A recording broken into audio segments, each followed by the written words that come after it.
called it the consensus lie. And I said, the lie is that global warming would be catastrophic. Because my distinguished colleague and friend, Klaus-Martin Schulte, a very eminent researcher in the medical field, actually, reviewed 539 papers that he found on the ISI Web of Science database. That's the standard database where all the peer-reviewed science journals are put. And he searched between the beginning of 2004 and the mid-February 2007. And his peer-reviewed paper, giving his results, was published in 2008. And what he found was that of the 539 papers that he identified, using the search term global climate change, number of papers he found, 539, the numbers that gave evidence that there would be any catastrophe of any kind in any part of the climate system arising out of any aspect of anthropogenic influence on climate was 0.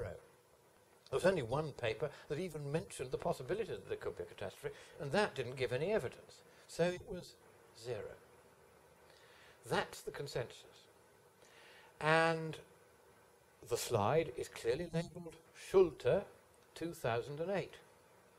And all he had to do was to search the ISI Web of Science database, and he would have found Schulte's paper. It's there, it's publicly available. You can easily check it and read it for yourself. So what he says instead, he says, I was bored. No, I didn't say that. I said, I checked, I'm boring that way. Not the same thing as saying you're bored. He said, I performed a literature search. No, actually, I said it was Mr. Schulte that performed the literature search.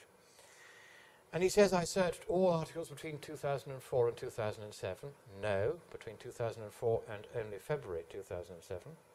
And he found a whopping 539. That's how Professor Abraham puts it. And then he quotes me. He says, none of these provide any evidence at all of any catastrophe arising from any anthropogenic effect. And then he says, and to show you I'm not making this up, on the next slide I'm actually going to show a screen capture and show you a video of him making this claim. Well, in the end, he doesn't do that, because I think he realizes that that would be silly.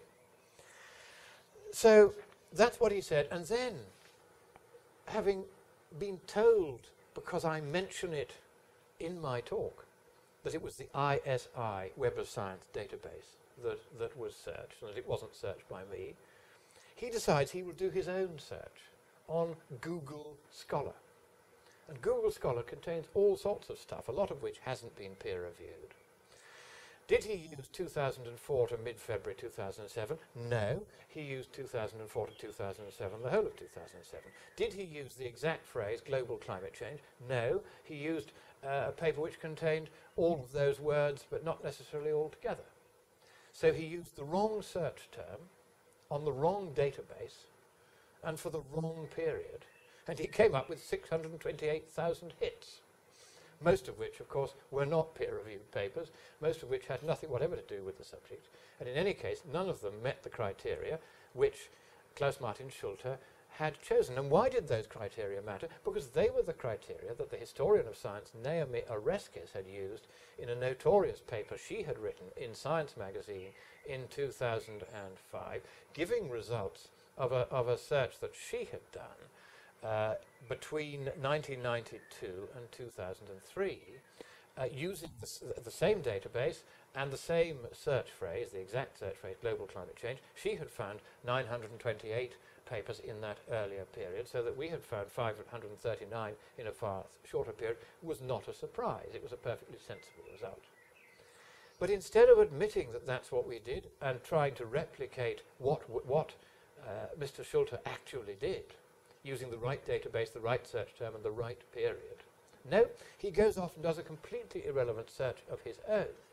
And then he says that if I only found 539 hits, then what I'm doing is committing, and these are the words he actually uses, a complete fabrication. Now, here's the question. Is it I who have completely fabricated the evidence, or is it Professor Abraham?